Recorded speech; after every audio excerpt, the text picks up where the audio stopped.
שבת שלום צדיקים וצדיקות ובוקר טוב, לא תאמינו מה קרה פה. משמיים נפלה עליי זכות גדולה להיות חברותה של איש יקר, מחדש תורה בחסד. קבלו את ספר התורה המהלך והמרקד, הגאון מיפו, הרב מרדכי גפני. וואו, שבת שלום צולם ביום חול. נכון. בין החדשות. ודאי. אנחנו אחרי פרשת לך לך. כן. אברהם אבינו הולך לו, נודד, הוא מגיע גם לארץ כנען וגם למסקנה שיש אלוהים אחד לכולם. נכון. ואז כשהוא זקן, בן 99, הוא נזכר לעשות ברית מילה. הוא עושה ברית מילה באמת לעצמו ולכל השבט של הבדואים שהולכים איתו. ואז אנחנו מגיעים לפרשת וירא, בראשית פרק ט' א', וירא אליו אדוני באלוני ממרא, והוא יושב פתח האוהל כחום היום. איזה פסוק, וירא אליו אדוני באלוני ממרא, האל מתגלה אליו באלוני ממרא, הוא יושב שם. יש לו התגלות אלוהית. התגלות אלוהית. אלוני ממרא זה איפשהו ליד חברון, לדעתי. אלוה מאורע שם, ככה שם, ביהודה ושומרון נקרא, נכון? כן, אז רגע, בואו נבין פה את הסיטואציה של מה שקורה בפסוק הזה. אוקיי. אברהם אחרי נדידות רבות, יש לו גם איזה מלחמה באמצע עם כמה מלכים, יש לו, נולד לו ילד, סוף סוף, ישמעאל, ואז סוף סוף פונח, הוא מקים לו אוהלים, הוא עושה ברית מילה, שזה ניתוח מאוד כואב, בייחוד אם אתה זקן בן 99. אמת. ואז פתאום יש לו התגלות. דווקא עכשיו שיש לו כאבים. יש לו התגלות, יש לו כאבים. ועוד יותר מזה, כולם שואלים, כל המקובלים, הרמב"ן אומר, האל היהודי פטפטן. מה זאת אומרת? מדבר כל הזמן, וידבר אדוני על משה לאמור, נכון? וידבר אדוני על משה לאמור, האל היהודי מדבר כל הזמן. וכל הייחוד של התנ"ך, שאין רק חוויית התגלות, יש תוכן להתגלות. האל מגלה מוסר, מצוות, פסוקים. פתאום, תשים לב, וירא אליו אדוני, באלוני ממרא, והוא יושב פתח האוהל כחום היום, והאל שותק, לא אומר כלום. שותק. לא אומר שום דבר, ככה זה כל הפסוק.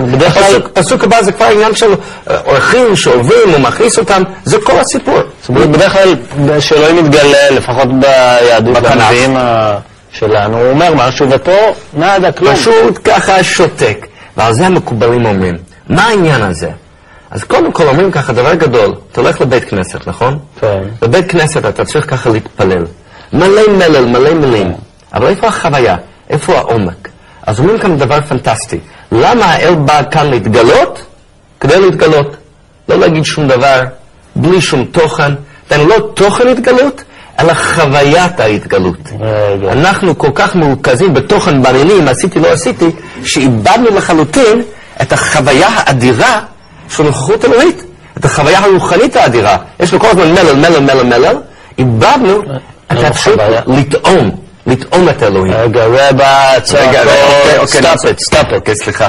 אתה רוצה להגיד לי לאלוהים לא היה כלום להגיד לאברהם, והוא בא, התגלה אליו רק בשביל החוויה, רק בשביל הסבבה, מה שנקרא? הסבבה אבל, זה נותן לך הרגשה שאתה בבית. הסבבה נותן לך הרגשה שאתה במקום שיש לו ביטחון.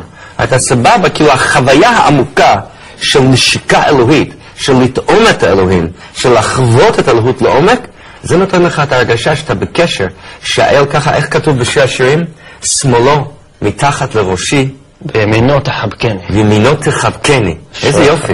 נכון? זה חוויית ההתגלות, וזה אנחנו ביהדות העכשווית שלנו, כל המלל איבדנו את זה. אז פתאום בא כאן פסוק ואומר, וירא אליו אדוני באלוני ממרא, וואלק חוויית ההתגלות. עכשיו זה לדבר. חוויה. אז האלוהים בא בשביל החוויה, זהו? חוויית ההתגלות, החוויה עצמו אבל, זה נותן לך את הרגשה שאתה בבית. אבל יותר מזה, בא רש"י כאן, ואומר דבר שני, דבר פלא. הוא אומר, האל בא לבקר את החולה. רש"י הבין שאברהם חולה, הוא עשה ברית מילה, הוא למעשה פצוע. המדרש מדבר שהוא מחליף תחבושות כל שנייה. כל שנייה. אז אלוהים בא לעשות ביקור חולים. למה המדרש בא להגיד את זה? כי המדרש לא מבין. למה יש כאן התגלות בלי תוכן? זה בדיוק הבעיה של המדרש. תמיד יש התגלות עם תוכן. פתאום יש לך התגלות בלי תוכן, צריך להסביר את זה. למה לבקר את החולה? אבל מה זה עומק? זה מילים של רש"י שהן מילים ככה מדהימות. מה זה לבקר את החולה? אדם הולך לבית חולים. הוא לא רוצה ללכת. למה לא רוצה ללכת? כי הוא לא יודע מה להגיד. כולנו יש לו חברים בבית חולים, לא מגיע מספיק. עושים ככה. אז תשמע, ג'ק, ככה יש לו סרטן מתקדם, ג'ק, אתה מקסים, תצא שבוע הבא, לא יודע מה להגיד, אז לכן לא הולכים. מה רש"י בא לחדש לנו ככה? חברי גיל, זה דבר מקסים. מה בא לחדש? שעניין של לבקר את החולה, זה לא התוכן של ההתגלות, זה לא התוכן של מה שתגיד, זה הנוכחות. אתה הולך לבקר את החולה כדי להיות שם, כדי להיות נוכח, כדי שמישהו ירגיש שהיית שם. ואם אתה לא נוכח, אתה לא שם. אתה לא צריך להגיד משהו. לא משנה מה שאתה אומר. תהיה נוכח. נוכחות. העיקר לבקר. העיקר לבקר להיות. חז"ל אומרים גם אם אתה מבקר חולה, אתה לוקח 1/60 מהחולי שלו. ואיך?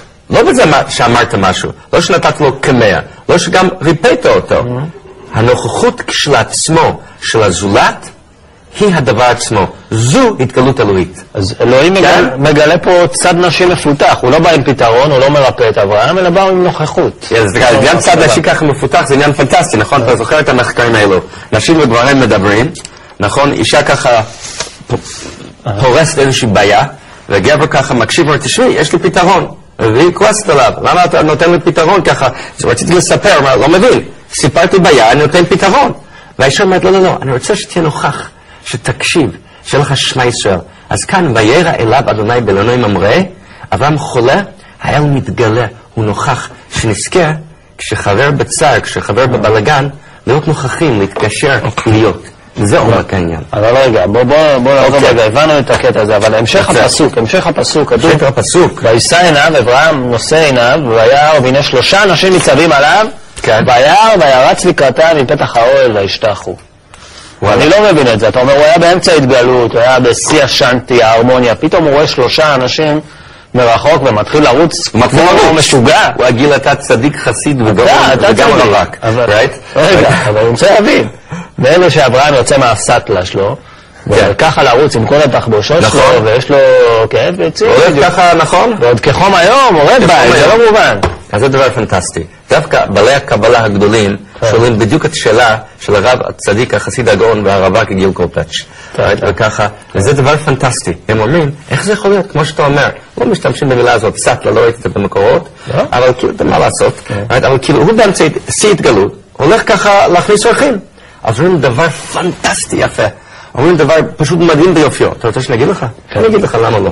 אומרים, גדול הכנסת אורחים מהגבלת פני השכינה. מוכר לי, תלמוד בבלי. תלמוד בבלי, נכון? מסכת שבת. מסכת שבת. מה זה אומר? זה אומר שגדול, אתה יכול באמצע קבלת פני השכינה. יותר גדול לקבל את פני השכינה בזולת, באורח, בחבר, מלעשות אקסטאזה ולעשות מדיטציה. זאת אומרת, אברהם מוותר על המדיטציה, מוותר על ההתחברות עם משהו מטאפיזי, ומעדיף את המציאות, את האנשים, את האלוהות בתוך הזולת. גדול להכנסת אורחים שבתוך הזולת, גדול להכנסת אורחים כשאתה מקבל את השכינה בתוך הזולת, ולקבל את השכינה במדיטציה אבסטרקטית, סטרילית, מרוחקת. שנזכה, נכון? שנזכה, אמן. אמן, זה דבר פנטסטי. טוב, אברהם באמת מקבל פרס על ההכנסת אורחים הזאת, נולד לו ולשרה התינוק, ובגלל הצחוק ששרה צוחקת, קוראים לה תינוק יצחק. וואלק. טוב שהיא רק צחקה ולא תקעה גרפסים או משהו כזה. נכון. טוב, צדיקים וצדיקות, בפעם הבאה שאתם מקבלים אורחים, שנזכה לצחוקים, שנזכה לצחוקים, ותצחיקו את האורחים שלכם גם, תנו להם להרגיש כמו מלאכים, פנקו אותם. אורחים ממלאים את הבית באור, אתה אמרת לי, אורח, אור חטא. אור חטא, חטא מעל הטבע. כן, דרך כלל בטבע יש 7 פנים, כן.